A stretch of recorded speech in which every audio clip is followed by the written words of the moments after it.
Seja muito bem-vindo a mais um episódio do Desbloqueando Salesforce, um podcast onde a gente conversa sobre como desbloquear todo o potencial do Salesforce aí na tua empresa.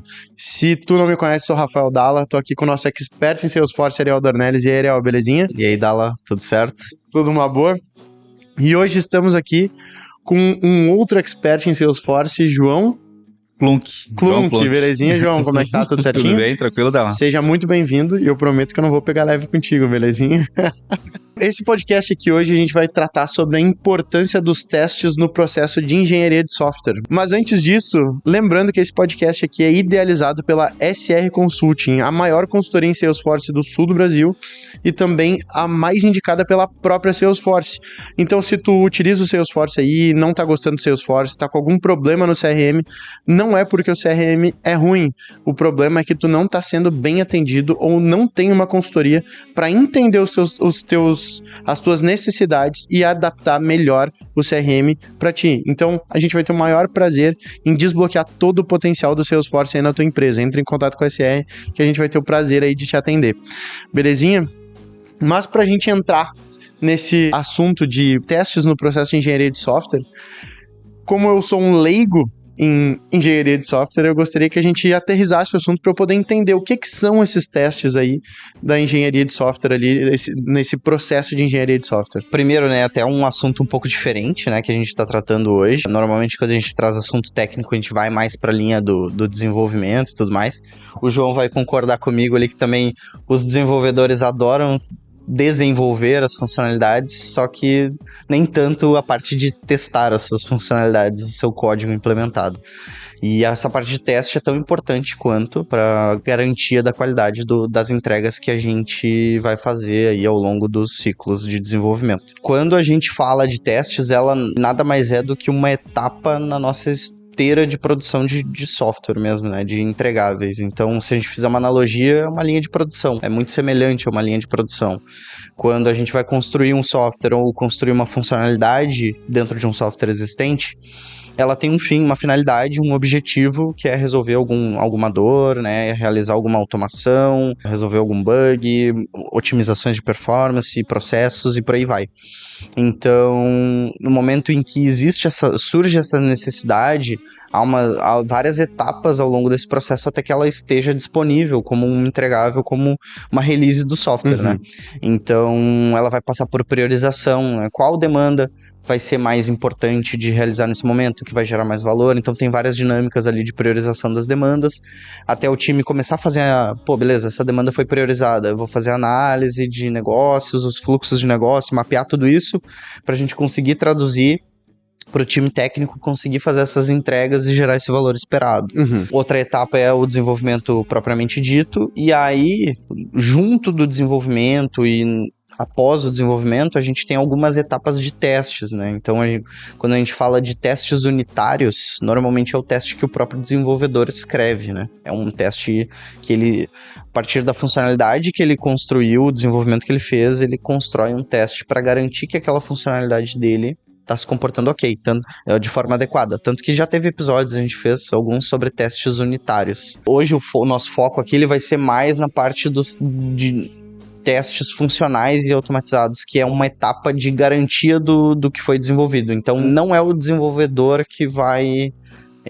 Pelo menos a boa prática, né, diz que não é o próprio desenvolvedor que realiza esse teste. Entendi. Tá? Em linhas gerais, essa etapa de testes, ela nada mais é do que uma fase na esteira no processo de desenvolvimento de software como um todo. Entendi. Quer complementar?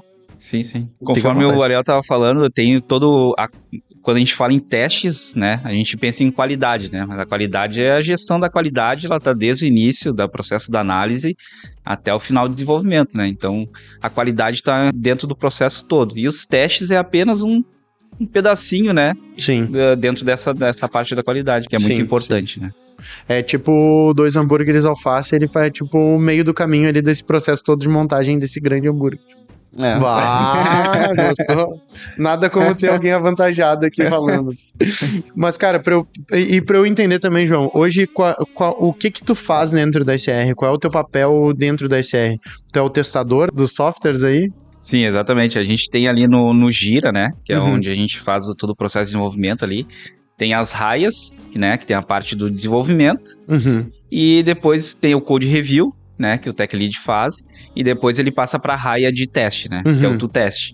Daí é onde eu entro nos testes funcionais, que eu tenho que estar bem alinhado, né, com os requisitos do cliente, e principalmente com o analista, né? Porque o analista que faz a entrevista com o cliente, tem todos os requisitos ali na ponta da língua, então eu tenho que estar alinhado com ele, né, para atender o que o cliente deseja, né? Entendi. É o odiado pelos devs, então é o João. O cara, o João é o cara que acha os bugs ali que os devs cometeram, né? Tem esse mito, né, que o dev odeia o QA, né? Sim. Mas assim, tem que estar alinhado, o time tem que estar alinhado e o dev tem que entender que faz parte do processo para fazer uma boa entrega. O João tem um bom jogo de cintura ali, ele coloca o dev do lado dele lá. Né? Show de bola.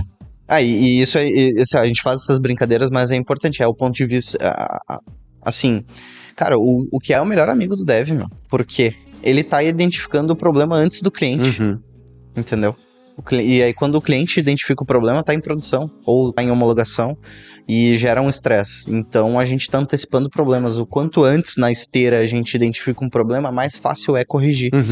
Né? Que nem a gente tava falando até, eu acho que daquela questão do deploy, lembra? Que corrigir uma coisa levava 1 hora. Sim, pra testar ali, girar tudo. É a mesma coisa, é muito semelhante o funcionamento, porque é uma etapa, né? Uma passagem de bastão. Eu vou passando de uma etapa a outra etapa. Então quando eu tô lá na última fase que é deploy em produção e eu identifiquei um problema, eu tenho que voltar muitas etapas para corrigir isso. Eu vou lá no desenvolvimento, vou corrigir, vou testar nível de desenvolvimento, vou promover para homologação, vai ser homologado, para daí eu promover para produção, para daí mandar de novo. Então, o quanto antes a gente identificar esses problemas, melhor. A gente tá ganhando. Diminui um monte. Então, e só um parênteses sobre esse ponto que o João trouxe ali das raias e tudo mais, ele tava falando muito da nossa etapa, né? Isso é particular da SR, a gente, não que seja só a SR que faça, né? Nós criamos o nosso modelo que funciona para os times ali, então a gente organizou as etapas, a gente usa o Gira, as outras empresas podem usar outros softwares como, sei lá, Monday, que mais que tem?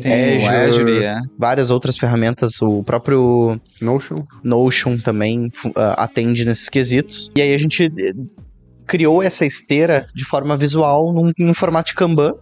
Então, onde o time já sabe onde que tem que atuar, onde é a passagem de bastão, que nem o João falou ali, o desenvolvedor fez o desenvolvimento, fez os seus testes unitários, mandou para code review, eu vou ter...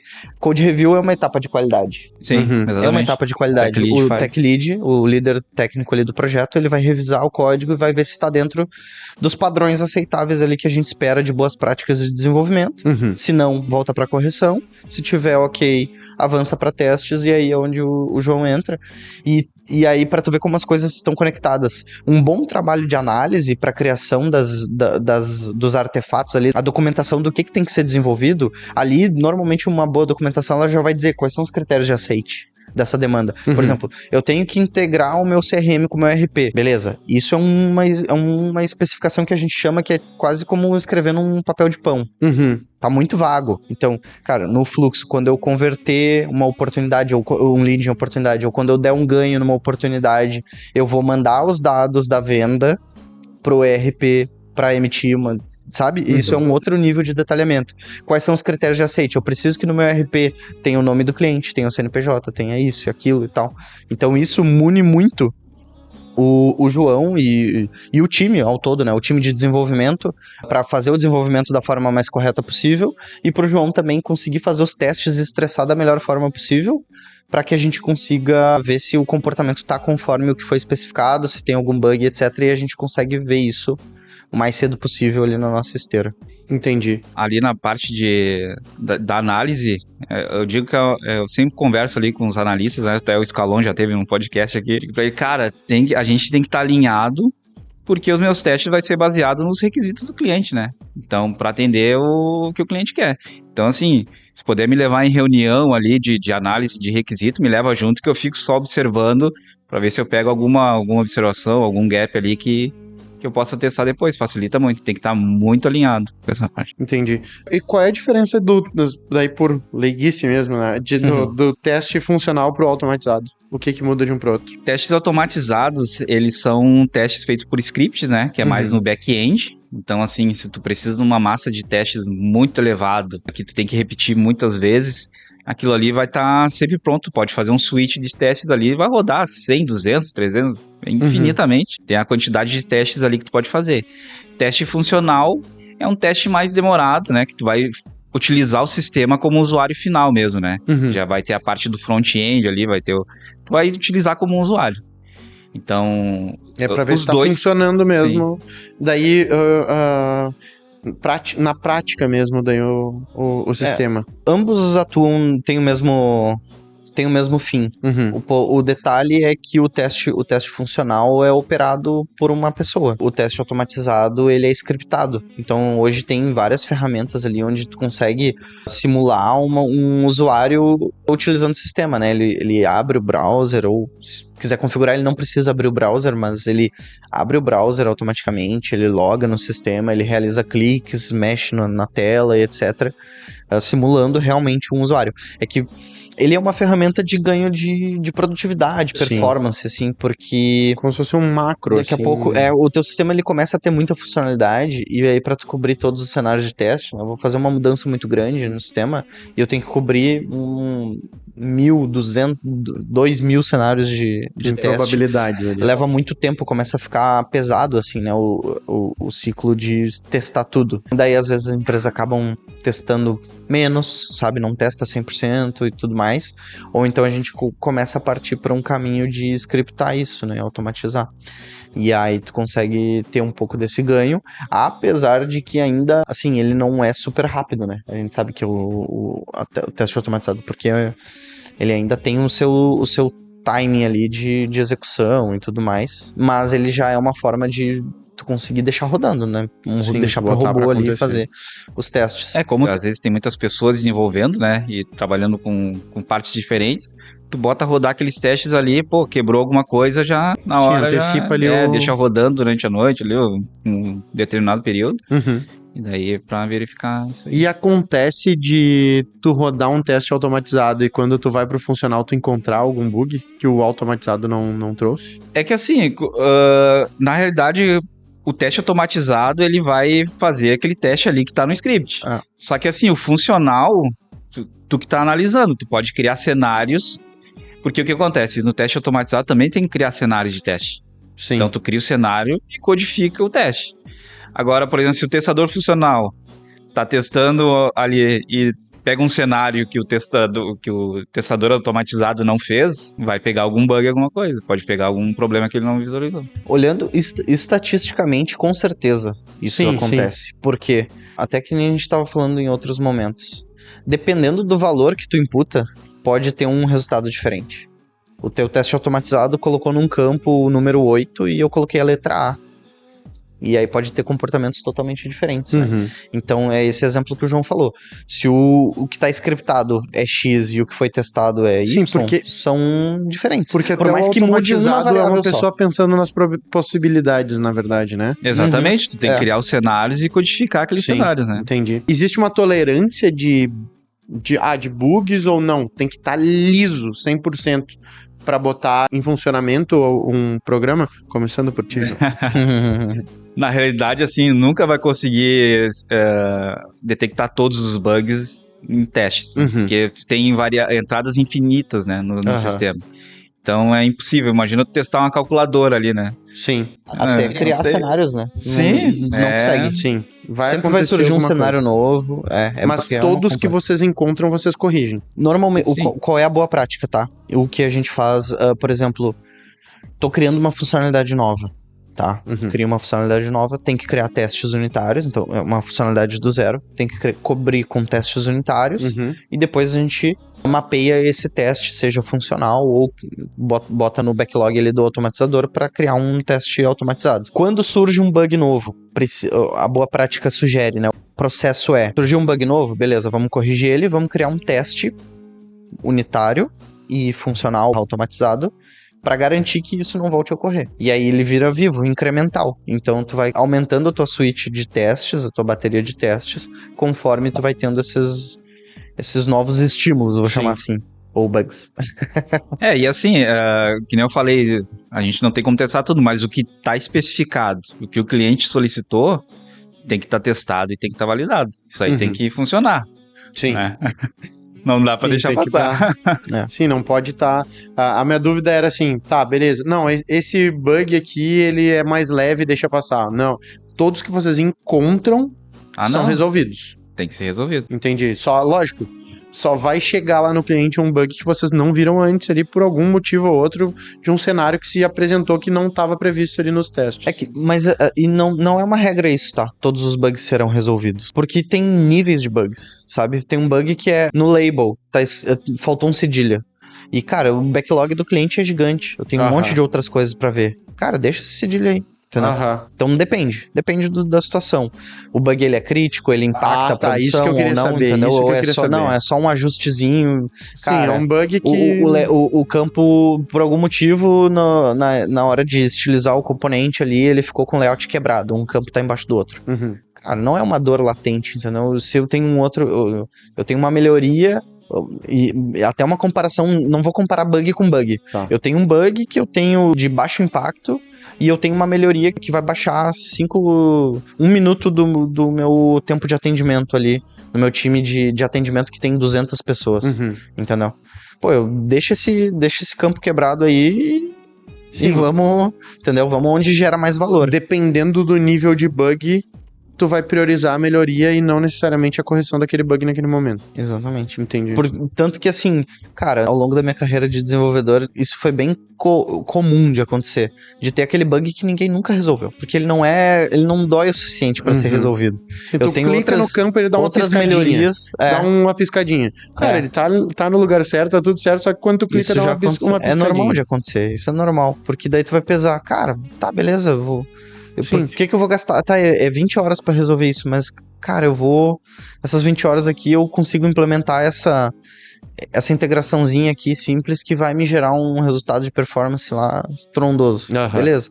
E normalmente tem isso, assim, o backlog ele é cheio de novos projetos, novas melhorias, então tem bugs que se eles não doerem o suficiente, eles vão ficar lá. E aí o pessoal vai conviver com eles. Um bug.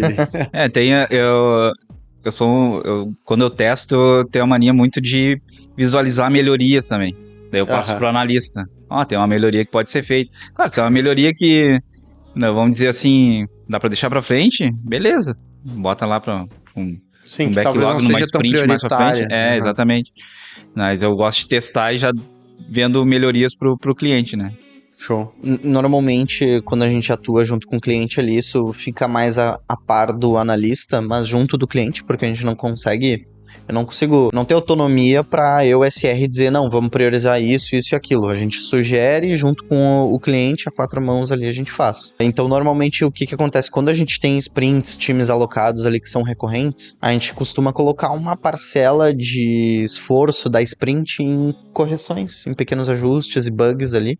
E aí o time foca nesses bugs e prioriza o que é mais crítico ou o que a correção vai gerar mais valor, né? E aí consegue mesclar isso junto com o backlog de melhorias, novas funcionalidades, né? Show. Beleza, o teste ele vem para testar ali e resolver as dificuldades que tiveram na hora do desenvolvimento. Mas quais são as dificuldades que existem para implementar um teste? Para eu implementar esse teste, tipo, qual é os maiores desafios do testador ali para ele poder identificar todos os bugs ou a maior parte dos bugs possíveis ali? Cara, a parte difícil do trabalho. A parte mais difícil é tu analisar, tu entender as histórias ali, que estão tanto no backlog do Jira ou em alguma documentação, tu entender, para criar os cenários. Depois que tu criou os cenários, é tranquilo, tu faz ali o teste, né, vai dar, é lógica, né, vai achar o erro, não vai. Mas essa parte da criação dos cenários é a pior parte, assim, a parte mais demorada, assim. E quantos cenários, mais ou menos, tu tem uma noção que tu cria ali pra... Teve um cliente, a SacPag, a gente tinha um teste ali que tinha 60 cenários de teste.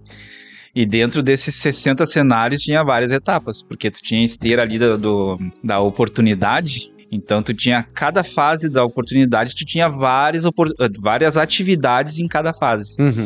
Então, assim, tu tinha que verificar se abria atividade X, dependendo do campo que tu preenchia, ele abria uma atividade Y. Sim. e vários caminhos, era um fluxo gigante. Então aí tu imagina testar 60 e poucos cenários, é bem complexo. Ele vai variar dependendo da complexidade do fluxo ali que tá sendo desenvolvido, sabe? Isso pode variar muito, assim, um cenário simples de um cliquezinho de um botão faz uma coisa, ou esse cenário que o João comentou aí, que ele é a esteira ali, ou o funil, né, de oportunidades ali de um cliente nosso, que ele é bem complexo, né, envolve várias etapas e variáveis. Porque ele passa por vários setores e tem várias, vamos dizer, condições, assim, né? Por exemplo, dá para implantar esse terminal na loja X, sim ou não, né? Daí tem um campo ali. Se é sim, vai para um caminho. Se não, vai para o outro. Uhum. Então ali tu já tem várias possibilidades. Aí tem que testar todos os cenários. Tem que testar o sim, o não. Sim. E assim vai. Ou talvez. E na tua opinião, João, tipo, por exemplo, se eu fosse... Digamos que o Rafa tá entrando pra virar um testador aí, né? Como se tornar um bom testador? Tipo, o que eu preciso estar alerta ali pra eu botar nos testes ali que eu vou desenvolver porque assim, sabe, é quase que injusto, né? O dev faz todo o trabalho, entrega ali e vão ter os testes para avaliar o trabalho dele. Mas ninguém avalia o trabalho do testador, né? Não tem o teste do testador. Mas como eu cara, eu sei que esse teste aqui tá bom. Quando é que um teste tá bom? O teste tá bom quando atende o especificado, né? Eu sempre digo, qualidade, hoje em dia tu não precisa superar a expectativa do cliente. Ele quer o que ele solicitou, né? Então, assim, o teste tá bom, funcionou o que ele precisa, é um teste bom. Mas, assim, o que precisa realmente, que nem tu perguntou, para iniciar numa área de teste, tem que ser um cara criterioso, tem que ser, como é que eu vou te dizer, tem que ser um cara chato, entre aspas, né? Não chato com as pessoas, mas chato consigo mesmo, tipo, porque o cara tem que ter uma visão pessimista pra teste, né? Sim. Então, assim, é tipo advogado, né? Mas conversa com o advogado vai te dizer, não, esse negócio aqui tá bem de boa. Não, mas isso daqui o cara pode tropeçar, cair, bater a cabeça e aí ferrou todo o negócio, sabe? Mas é um negócio sempre pensando assim, eu nem tinha pensado nisso, sabe? Sim, porque assim, a parte técnica o cara aprende, né? Mas tem essa questão aí da criação do cenário, de análise de requisito, né? De tu saber lidar com as pessoas também. Também não vai sair brigando com o dev, porque, não.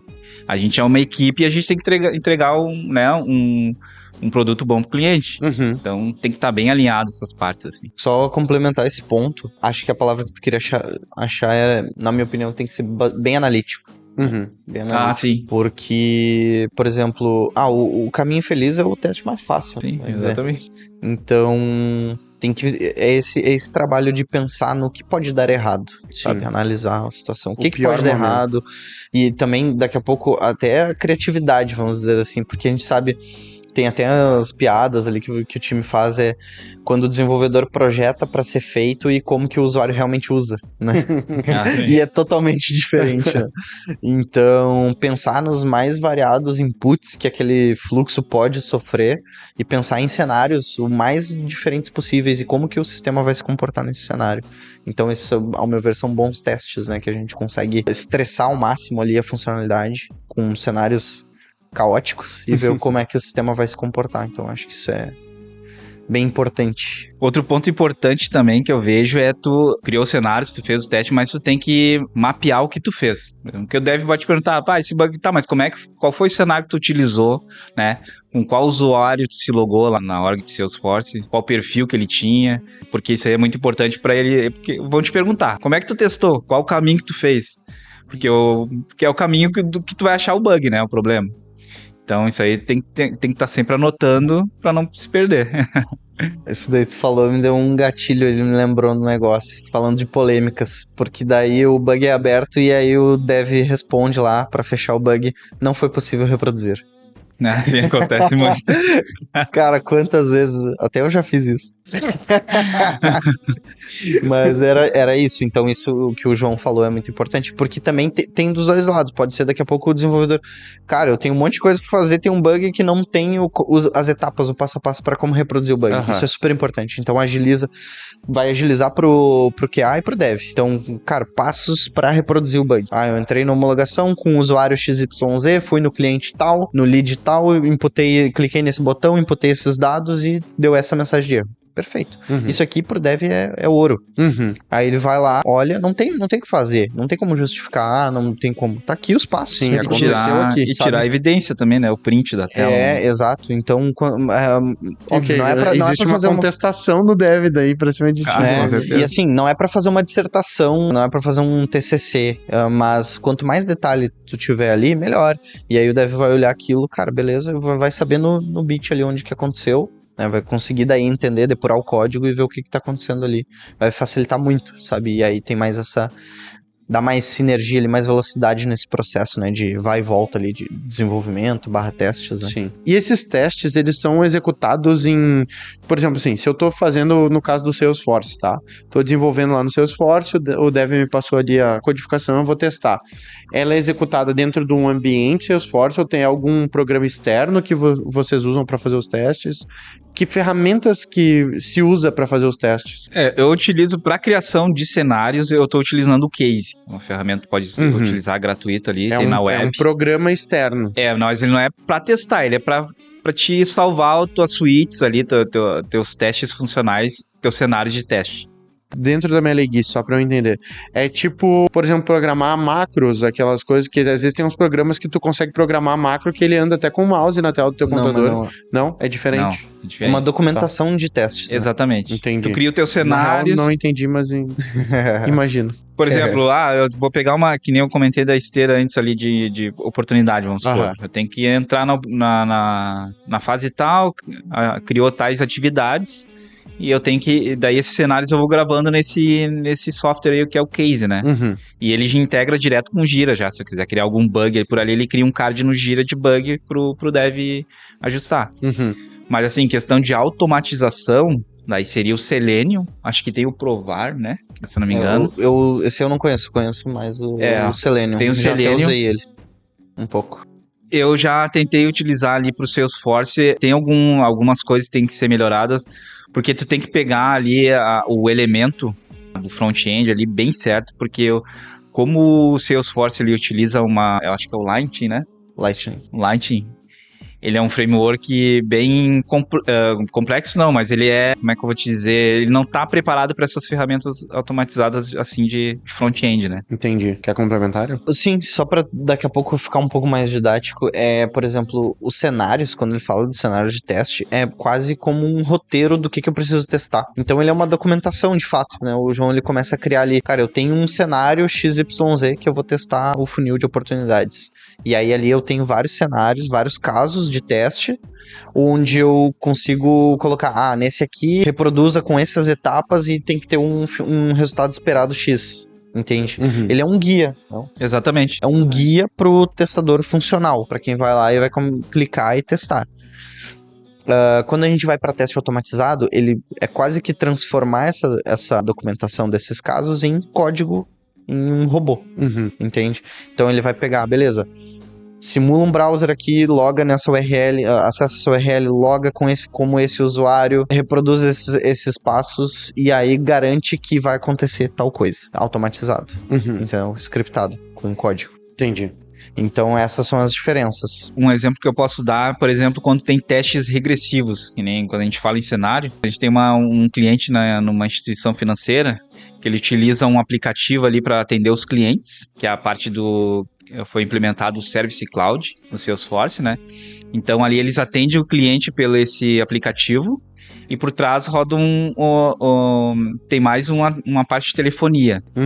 Então assim, tem três empresas envolvidas. Nós, a SR Consultoria, tem o aplicativo ali para atendimento e mais a parte de telefonia. Cada subida para produção de alguma atualização tinha que fazer testes regressivos para ver se não quebrou nada. Então, cada atualização, eu ia anotando os cenários ali, ó. Tem que fazer uma ligação pro 0... Que daí eu tinha que simular como se fosse um cliente, né? Liga pro 0800, atende o aplicativo lá no Salesforce. Quando atender o cliente, tem que abrir um caso na tua tela, um caso automático ali, né? Tem que ter os campos tais preenchidos. Desliga o telefone, classifica. Então, esse é um cenário, né? Depois tinha que ligar de novo. Se o CPF do cliente não tivesse na base do sistema, tu tinha que criar um caso manual. Então, é outro cenário. Então tem que criar todos esses cenários assim. Tem a parte também, tu entra tu atendeu o cliente, né? E tu chama ele no WhatsApp. Se ele tiver um caso aberto, se ele já tiver casos no sistema, quando tu chama ele no WhatsApp, ele vai abrir um novo caso. Quanto ao que o João falou ali, daquela questão da particularidade do Lightning pro teste, isso realmente é uma dor. Faz um tempo que eu não interajo diretamente com essa questão de automação, testes automatizados dentro do Salesforce. Eu não tenho certeza o quanto evoluiu, mas há um pouco tempo atrás ali, quando a gente implementou o teste automatizado numa financeira aqui num banco aqui do Rio Grande do Sul, a gente tinha uma dificuldade muito grande, porque o que acontece? A automatização ali, o Selenium, ele olha os elementos, o HTML, sabe, a partir de HTML, né, do front-end e tal, da tela, né, do que está sendo visto pelo usuário, eu consigo, via Selenium e as ferramentas de automatização, eu consigo identificar botões, eu consigo identificar campos, menus, abas, imagens, o que for. Qualquer elemento que está visual ali, eu consigo, de alguma forma, fazer com que o Selenium identifique eles e interaja com eles. Então eu consigo simular clique no botão, né, várias outras coisas. Só que a particularidade do Lightning ali com o Salesforce é que os IDs deles, pela questão do framework, eles são IDs dinâmicos. O front-end, ele é construído dinamicamente, no nível de execução. Então, eu executei como um usuário ali, ele renderizou a tela, ele vai ter um ID botão 1, 2, 3. E aí, ele nada garante que vai continuar sendo botão 1, 2, 3. Então, lá no início do projeto, a gente estranhou muito isso, porque construiu-se todos os testes, e aí, na segunda execução, falhava tudo. Porque tudo era construído de novo e se modificava. Entendi. Ou não falhava tudo necessariamente, mas ele era dinâmico. Não há garantia de que aquele código ia se manter o mesmo conforme as releases. Então, ele não é que seja impossível, mas daí a gente começou a usar outros artifícios, outros atributos dos componentes, e não o ID. O que é o mais recomendado é usar o ID, mas daí... daqui a pouco eu consigo buscar pelo texto do botão mais algum outro atributo. Então tu tem que dar um gingado ali pra conseguir... Fazer uma engenharia. Fazer uma engenharia ali pra conseguir fazer com que ele seja replicável e consistente, né? Essa bateria de teste. E conforme o sistema vai dando upgrades, assim, novas versões ali, novas melhorias, ela vai ampliando a base de teste ou não? Cada vez que tem um versionamento, eu tenho que pensar em todas as possibilidades e não só nas novas, conforme o que foi implementado ali. Jogar fora e criar nova? Isso aí. Eu acho que isso não acontece. Para teste regressivo, que nem nesse caso que eu comentei na empresa ali, que tem que fazer a ligação. Cada atualização, por exemplo, eu testava tudo que era testado antes e mais o que era implementado. Vamos supor, tinha o botão de mutar para o cliente que foi implementado.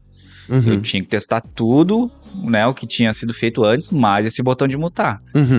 Foi implementado a espera da chamada. Testa tudo de novo, botão de mutar mais a espera de chamada. Então tu vai aumentando, né? Sim. E além disso também, porque que é um grande de um depende, né? Porque assim, eu vou incrementando funcionalidades no meu sistema, eu vou incrementando cenários de teste, e as funcionalidades que previamente já existiam precisam continuar existindo e funcionais. Então esses cenários que já existem se mantêm. Porém, mudou o meu fluxo de venda e eu não tenho mais essa integração deixou de existir. Podem ter casos de uso que ficam obsoletos e morrem. Sim, tem que atualizar. E eu não, né? E aí eu tenho que tirar da minha suite de testes. Então por isso que pode sumir e a tendência é sempre aumentar. Por quê?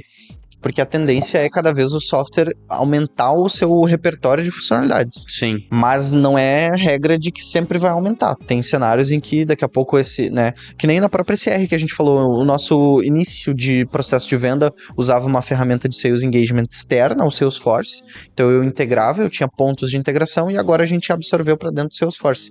Então esses pontos de integração morreram e aí nas nossas suítes de teste não existe mais esses testes, entende? Então ela é viva, realmente ela pode diminuir, pode aumentar, conforme essa variação. Entendi. Ariel, e tem algumas pessoas que dizem que a automação de testes não é necessária em todas as implementações. O que tu me diz sobre isso? Boa. E aqui eu sendo brutalmente honesto, 100% honesto, não, concordo. Não é necessário em todos os momentos. A gente tem que entender quando é o momento para fazer focar em testes funcionais e testes automatizados, tá? Inclusive, Daí daqui a pouco a gente até puxa para uma outra polêmica que a gente tem de testes aí.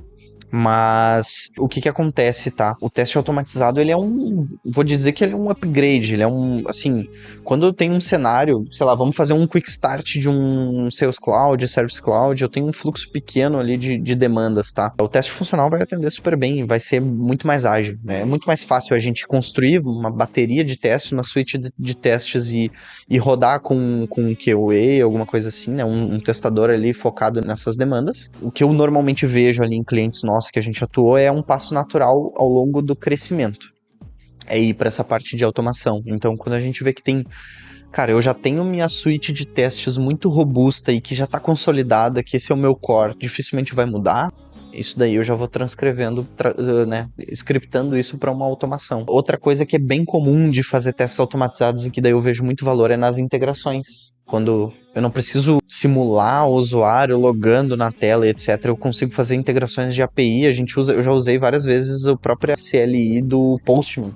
Vocês já usou CLI do Postman? Não usei. Ela é muito legal. Que daí tu via... O CLI é a Command Line Interface. Então tu programa quase um DOS ali. É tudo tela preta, comando ali, e tu roda uma suite de comandos.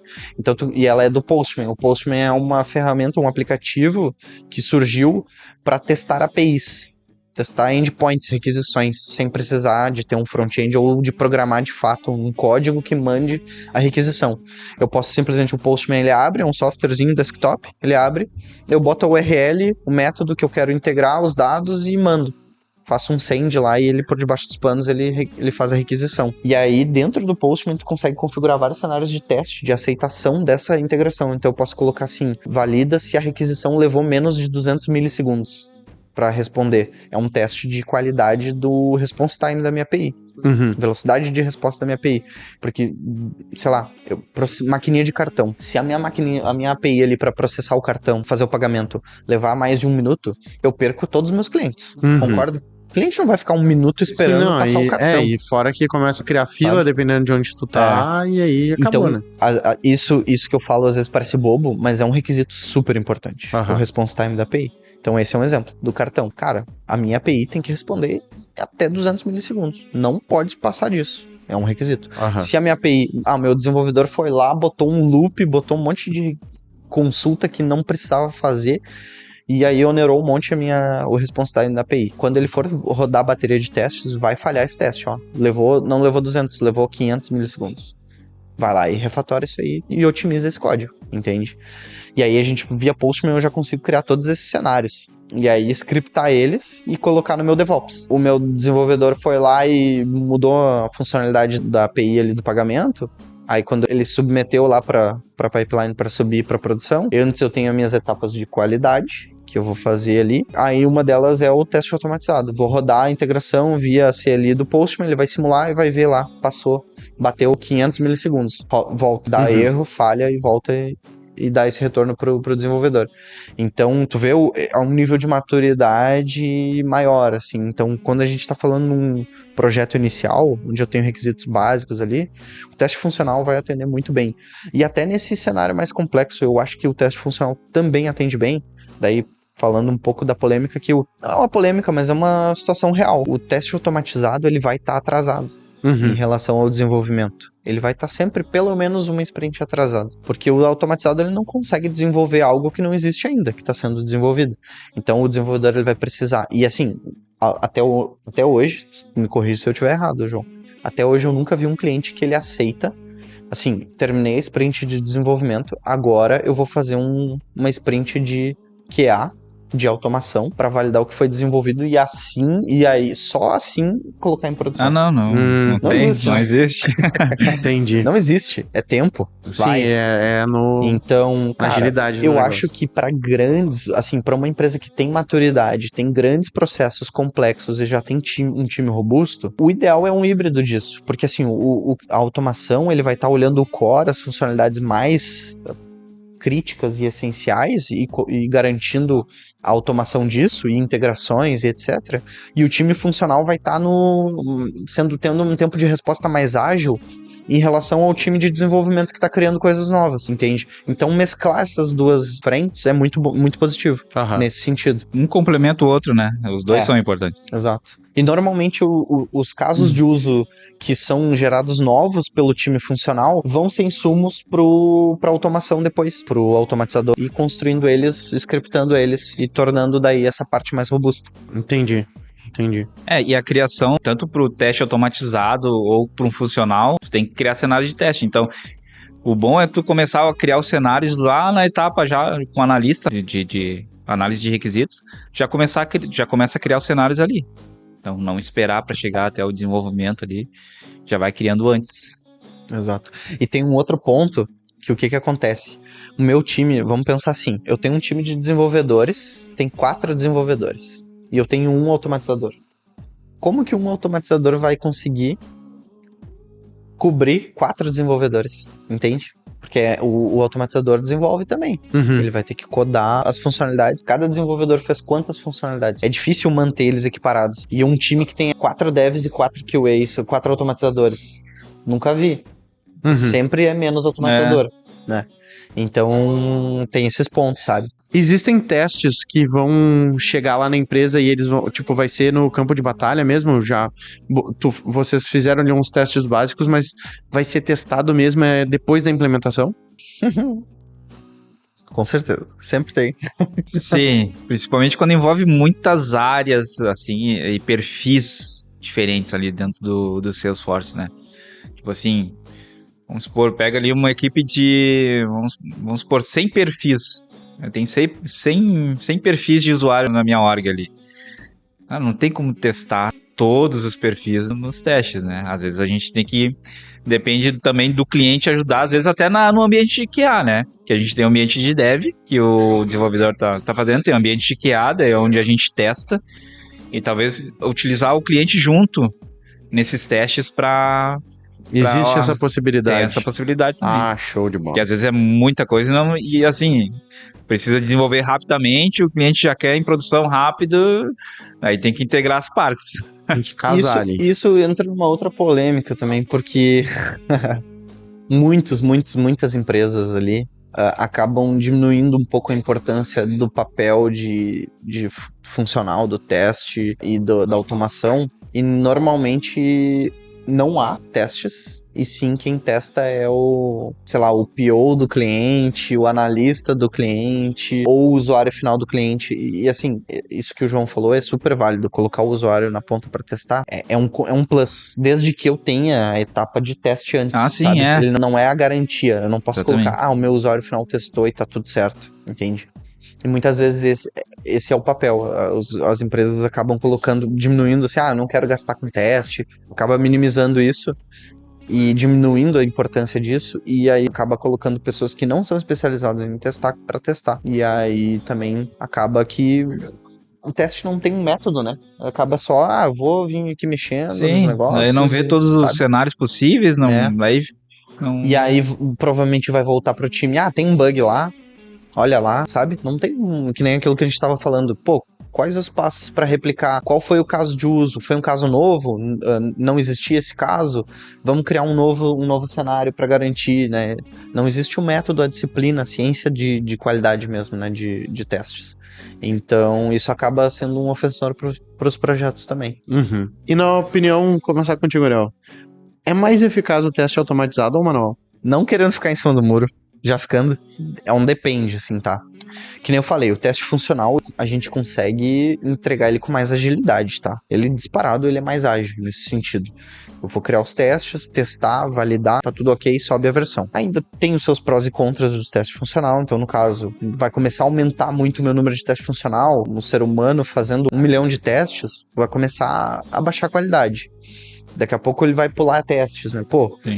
Pela pressão da entrega, tempo, tem várias variáveis ali.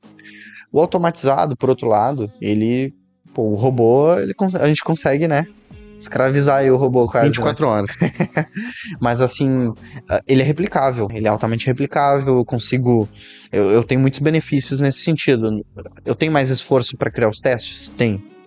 Ele vai ter o delay, ele vai estar atrasado em relação ao desenvolvimento também. Mas ele é uma garantia de replicável dos testes que eu vou fazendo. Mas assim, ele não tem uma receita de bolo de, tem que ir para automatizado ou não, porque, cara, eu já vi muitos problemas com automatizado também. Um deles é, por exemplo, a gente começar a ter uma suite tão grande de testes que esse teste automatizado, eu não consigo rodar ele na minha pipeline, porque ele vai levar 6 horas, 7 horas, 8 horas para rodar. E aí todo deploy eu vou rodar 7, 8 horas, entende? Então a gente começa a quebrar isso em outras suítes de testes, sabe? Então vai ter cenários onde eu vou rodar os testes automatizados. Não vai ser em todo o deploy que eu vou rodar os automatizados, vai ser, sabe? Vai ser, sei lá, a cada 15 dias ou algum mecanismo que fique menos pesado. E aí, isso que eu vejo do tempo de processamento dos testes automatizados, aqueles de interface mesmo, ele começa a ficar bem pesado e meio que, se a gente não consegue achar um meio termo para resolver ele acaba cada vez mais ficando de lado e ele vai sendo subutilizado, entende? Porque o esforço ali de processamento de cenários é tão grande que não vale a pena, sabe? Eu deixar ele na minha pipeline rodando. Isso eu já vi. Então tem que casar aquilo que nem uma coisa que eu ia falar antes, é assim, que nem o João comentou, cara, nunca tu vai conseguir criar casos para 100% das possibilidades de fluxos de casos de uso do teu sistema. Não tem como cobrir 100% deles. É um peso que tu vai colocar, um equilíbrio entre o risco que tu quer correr e a velocidade que tu quer que tenha a entrega. É isso. Não vai ter 100%. Sim. Assim, se tu quiser entregar tudo sem testar, tu consegue fazer. Esse 100% cara, foca em velocidade e entrega do jeito que quiser, tu vai conseguir fazer. Porém, rapidinho tu vai mudar a tua opinião. Sim. Rapidinho. Então tu começa a puxar pro outro lado. O quanto eu vou pesar pro lado da qualidade? Quantos cenários eu vou rodar? Será que faz sentido numa tela de cadastro de usuários eu ter 200 cenários diferentes, sabe? Daqui a pouco não.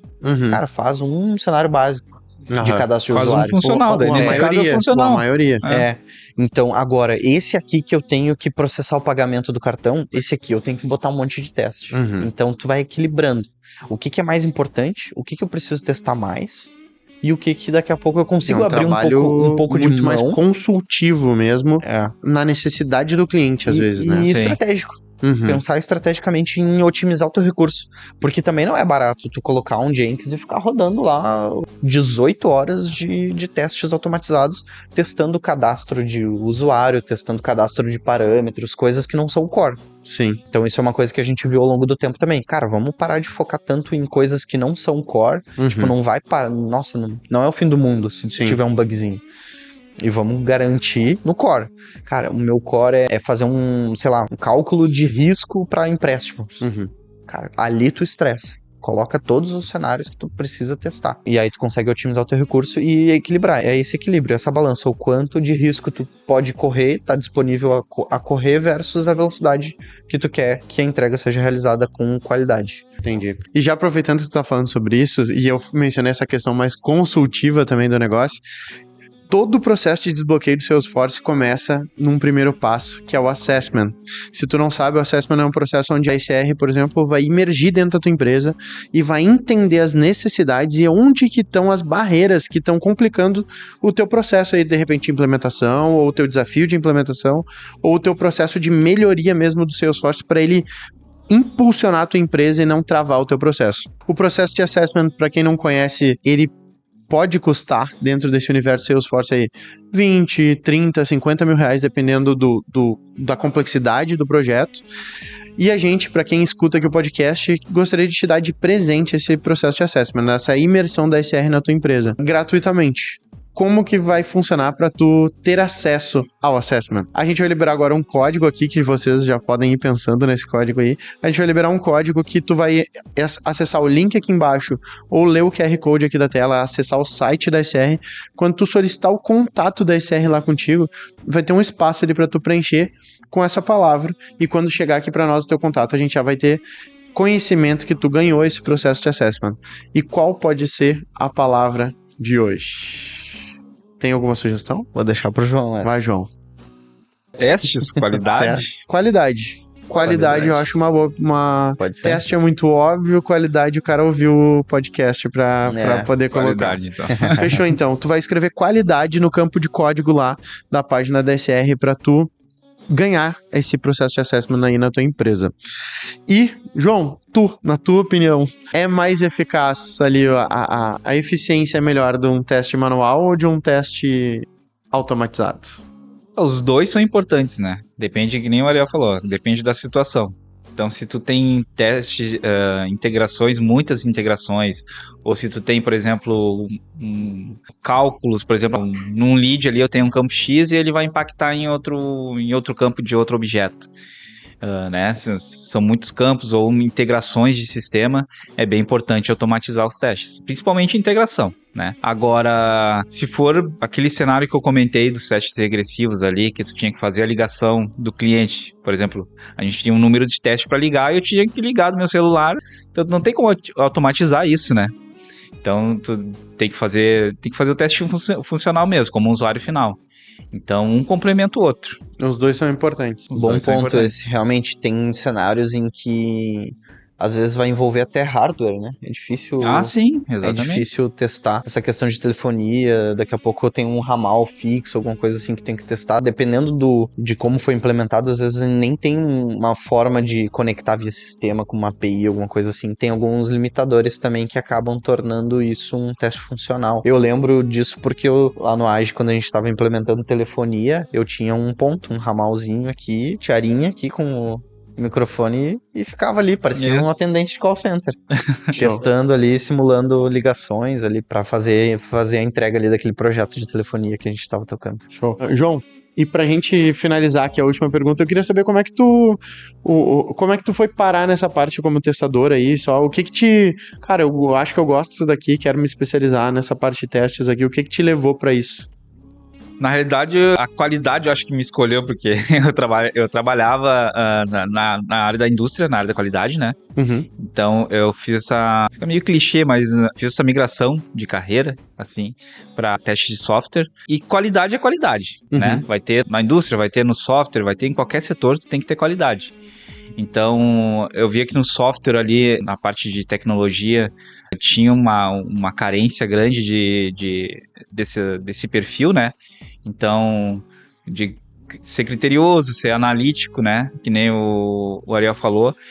Então, me encaixei bem. Show de bola, show de bola. Fechou então, se tu assistiu esse podcast até aqui, lembra de deixar o like, se inscrever aqui no canal, favoritar se tu estiver ouvindo no Spotify e lembra também de deixar um comentário aqui dizendo se gostou, não gostou, ou se discorda, ou concorda ou discorda, ou quiser sugerir algum assunto para os próximos episódios, a gente vai ter o maior prazer aí em fazer esse episódio com a tua sugestão. Lembrando que esse podcast é idealizado pela SR Consulting, a maior consultoria em Salesforce do sul do Brasil e também a mais indicada pelo Salesforce. Se tu não tá conseguindo usar todo o potencial do Salesforce, o problema não é o Salesforce, e sim a consultoria ou a falta da consultoria aí na tua empresa. A gente vai ter o maior prazer em desbloquear todo o potencial do Salesforce.